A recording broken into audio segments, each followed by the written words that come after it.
saya Resika Artana, dosen pengampu di mata kuliah pengembangan aplikasi mobile jurusan Pendidikan Teknik Informatika Universitas Pendidikan Ganesha.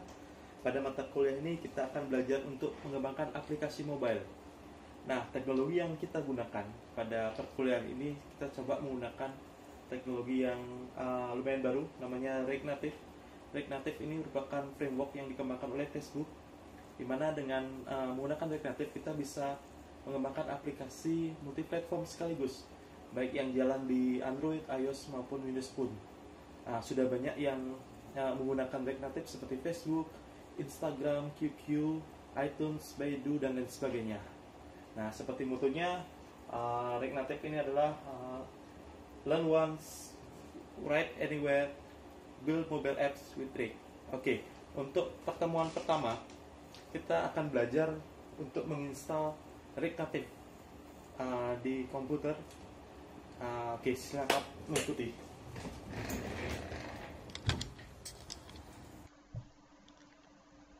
Oke, kita sekarang mulai proses instalasi dari React Native.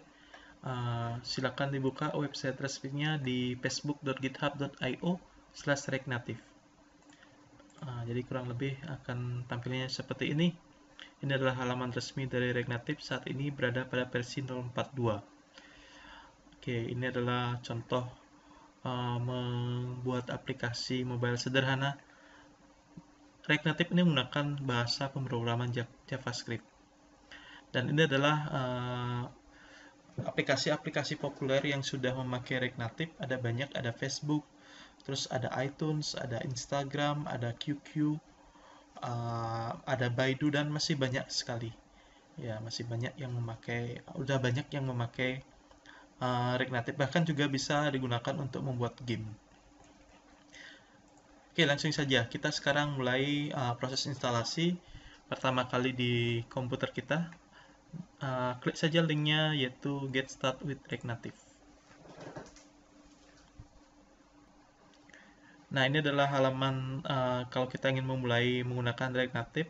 Di sini ada pilihan apakah kita pertama instalasi di iOS atau Android. Terus pengembangannya apakah di macOS, Linux, atau Windows. Nah, kebetulan saya ingin fokus sekarang di Android dan mengembangkannya di komputer yang bersistem operasi Windows. Jadi, ini sudah terpilih. Langkah yang pertama, kita diminta untuk menginstal Node.js.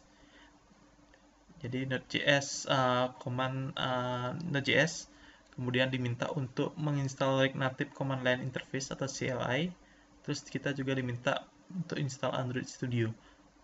Tapi untuk Android Studio saya tidak install Android Studio, saya hanya install Command Line Tools-nya saja, karena tidak semuanya fitur yang di Android Studio itu dibutuhkan. Oke, sekarang saya akan menginstal Node.js. Nah, di sini disarankan kita menginstal Node.js dan Python menggunakan Cuculetly. Tapi pengalaman saya, Cuculetly ini agak lama prosesnya, harus install Cuculetly dulu, dan ada sedikit permasalahan. Nah, saya akan langsung install secara manual saja. Saya download langsung dari websitenya Node.js. Jadi silakan dipilih di sini apakah 64 bit atau 32 bit. Kebetulan saya 64 bit, saya pilih yang ini. Kemudian silakan di-download seperti biasa. Nah, kebetulan saya sudah download. Jadi ini adalah Node.js. Sekarang saya akan menginstal Node.js. Karena saya sudah menginstal tadi, ya nanti silakan diikuti saja, tidak ada yang aneh di sini. Tinggal next saja, dibaca-baca, license agreement dan sebagainya. Kemudian yang kedua, kita diminta untuk install Python. Yaitu Python juga sebenarnya diminta menggunakan Cuculetly, tapi saya download saja secara manual.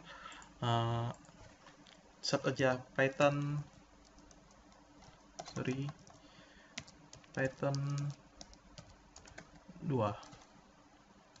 Oke, akan masuk ke webnya Python 2, langsung aja release for Windows karena saya memakai Windows. Terus di sini adalah saya pilih yang latest Python 2 release. Jadi silakan langsung aja di download.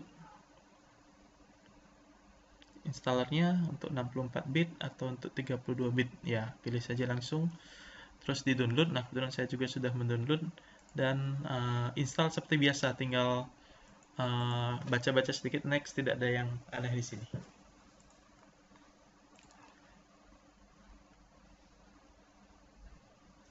Oke, setelah itu kita akan diminta install uh, Intel Regnactive, ya langsung dari npm dari Node.js-nya. Silahkan buka command prompt cmd. Saya gunakan run as administrator. Terus paste saja npm install ming Regnactive CLI, enter.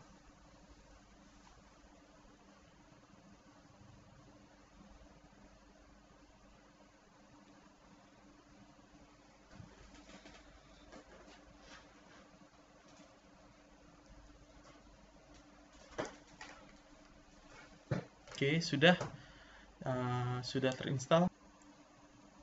Selanjutnya kita diminta menginstal Android Development Environment. Nah, di sini diminta untuk menginstal Android Studio. Nah, di sini saya tidak menginstal Android Studio karena tidak semua fitur kita gunakan. Yang di sini sebenarnya kita gunakan nanti adalah Android SDK, terus SDK Platform, Intel HAXM, sama Android Virtual Device. Jadi saya tidak langsung menginstal Android Studio keseluruhan. Saya akan menginstal platform toolnya saja. Saya set Android Studio, Android Studio Developer.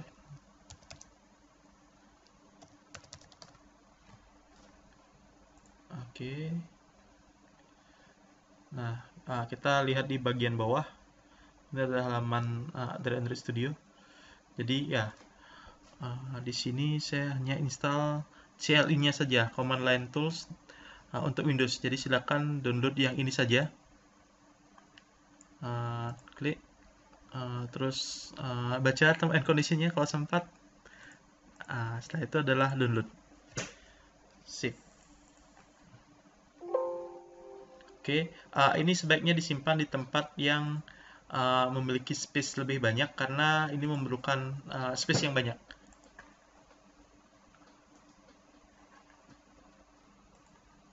Nah, ini sudah terdownload, sudah selesai mendownload, kemudian saya ekstrak saja. Saya ekstrak di sini saja langsung.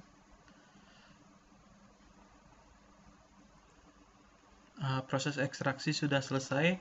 Lumayan lama karena ini toolsnya juga lumayan besar, 300. Oh, tidak terlalu besar, 300 mega. Nah, kemudian kita buka toolsnya. Nah, kita langsung jalankan saja Android-nya ini. Diklik 2 kali, maka akan terbuka Android SDK. Nah, ini adalah Android SDK.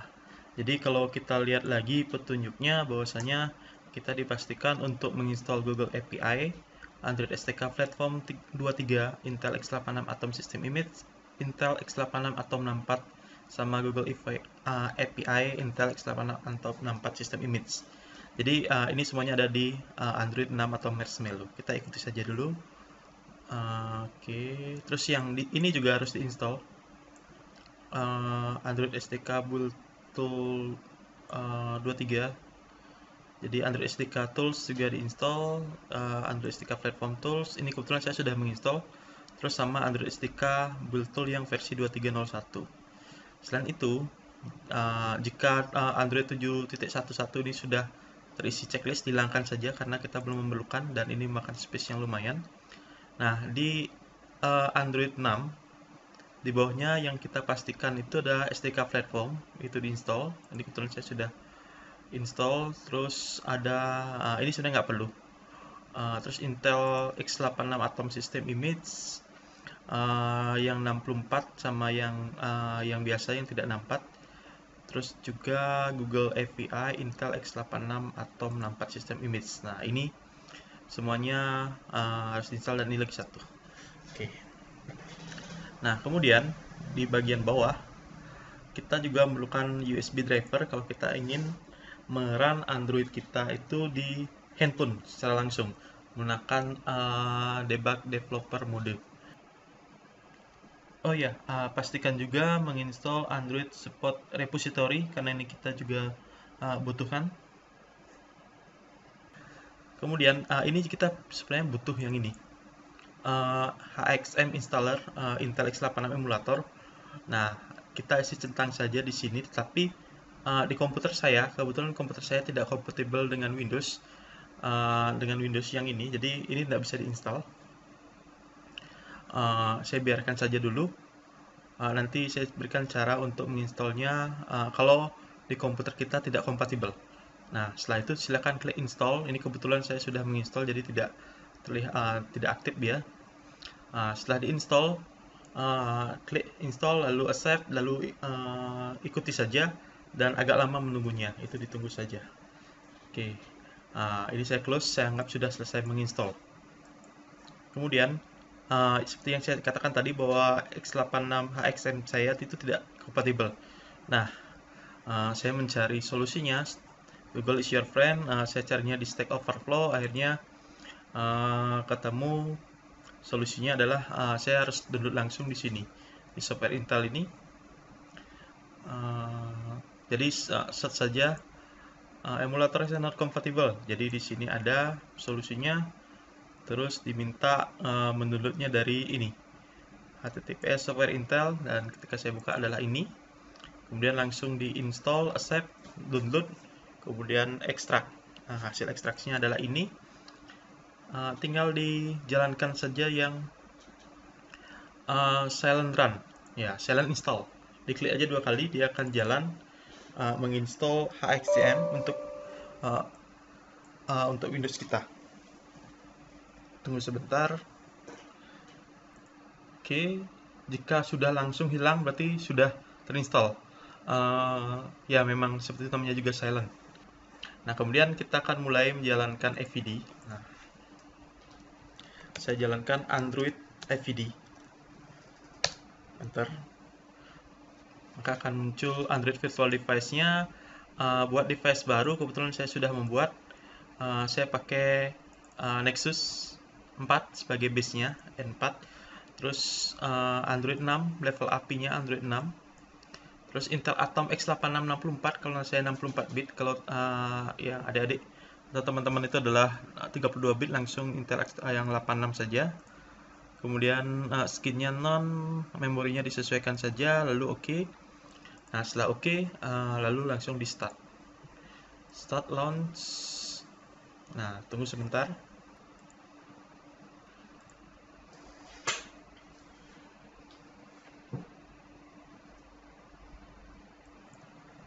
Oke, sudah run. Nah, ini adalah Android Virtual Device kita. Jadi ya, kita punya perangkat Android yang virtual. Di sini kita akan coba run aplikasi Regnative kita yang pertama. Tetapi kalau adik-adik punya handphone yang ada Androidnya, lebih bagus lagi, runnya lebih cepat. Bisa pakai itu. Nah, selanjutnya kita lanjutkan perjuangan kita. Belum selesai. Kita buka CMD lagi untuk membuat project Regnative. Run as administrator seperti biasa. Oke, kita kembali ke tutorialnya, ikuti saja.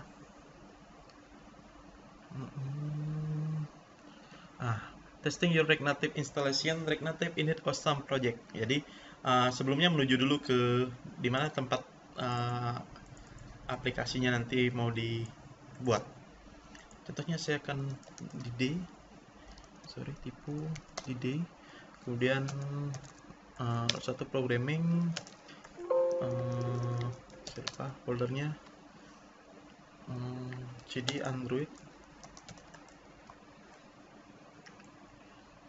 Regnative ya. Jadi saya akan taruh project saya di sini di programming Regnative. Jadi saya ketik Regnative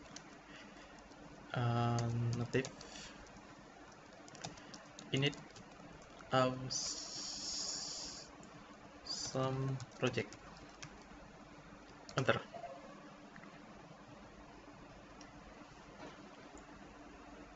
Oke, ya, kalau sudah muncul seperti ini berarti kita sudah berhasil membuat project pertama kita, project Regnative kita dengan nama Awesome Project.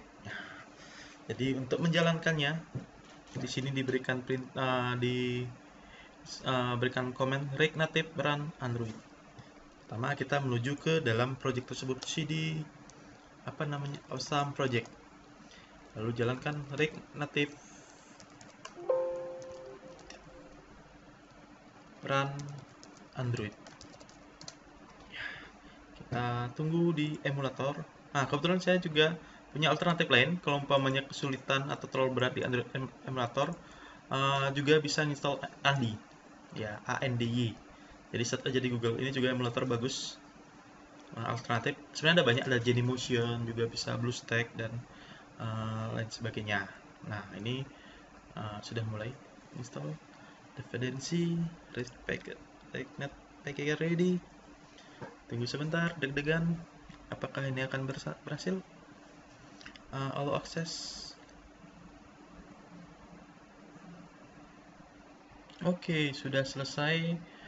Proses runningnya lumayan lama karena ada download sesuatu juga. Dan ya, endingnya tidak bagus. Ternyata file. Waduh, will fail. Jadi kalau not install in the DPS read error above for detail. Kita lihat errornya apa. Gak apa-apa, jangan putus asa. Tidak ada error, tidak belajar. You have not accepted the license agreement of the following SDK component. Oh, kita harus menyetujui license agreement dari SDK. Nah, bagaimana caranya? Sebenarnya gampangnya tinggal di set aja nih di internet, Google is your friend, nanti diarahkan Stack Overflow. Tapi kebetulan ini masalah sudah pernah saya dapatkan sebelumnya, saya catat kodenya. Jadi tinggal run aja ini di cmd Android update SDK min UI min all min filter build tools 23.01. Oke, tinggal di copy saja, terus buka cmd yang baru. Nah, klik kanan, run as administrator, lalu jalankan Android update SDK min UI dan seterusnya. Oke, sambil berdoa semoga tidak terjadi error.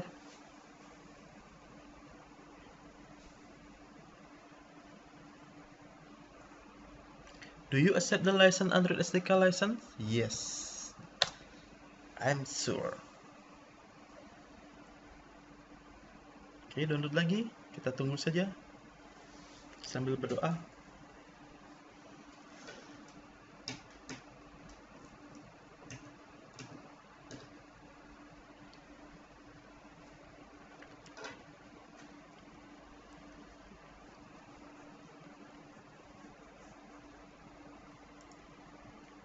Oke, sudah selesai menginstal license-nya, accept license-nya, di close aja biar nggak terlalu banyak. Oke, terus yang ini sudah error. Coba yang ini harus di run ulang. Ya, nunggu lagi. React Native run Android. Ya, berdoa semoga tidak error.